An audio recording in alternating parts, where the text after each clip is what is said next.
Ayush motion picture के banner तले बन रहे फिल्म भागवत की शूटिंग 8 मार्च से होगी start. Power star Sanjeev Mishra, Mani Bhattacharya starrer film Bhagwat की शूटिंग 8 मार्च से उत्तर प्रदेश, बिहार व नेपाल के खूबसूरत लोकेशन पर की जाएगी। फिल्म के निर्माता निर्देशक सत्येंद्र तिवारी हैं, सह निर्माता राजू सिंह हैं। फिल्म की कहानी की बात करें तो फिल्म के अभिनेता संजीव मिश्रा ने कहा कि फिल्म के टाइटल से ही आप सभी को साफ साफ पता चल रहा होगा कि फिल्म हिंदुत्व पर आधारित है। भागवत एक एक्शन ड्रामा फिल्म है जो कि हिंदू सभ्यता संस्कृति के महत्व को दर्शाया गया है।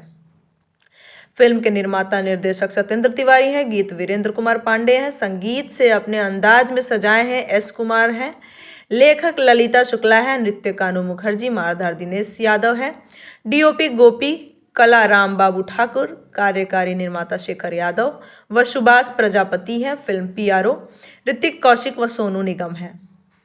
फिल्म के मुख्य भूमिका में पावर स्टार संजीव मिश्रा, मणि भट्टाचार्य, विनोद मिश्रा, अनूप अरोरा, प्रकाश जैस, आर.के. गोस्वामी, नीलम पांडे, दिनेश बागरी, सोनू पांडे, शिखा चौबे, सोनिया मिश्रा, निकिता घोष आदि कलाकार नजर आएंगे। जुड़े रहिए बूम भोजपुरिया के साथ। सिनेमा इंडस्ट्री के लेटेस्ट फिल्मी खबरों के लिए हमारे चैनल को सब्सक्राइब जरूर करें और साथ में बेल आइकन को दबाना ना भूलें।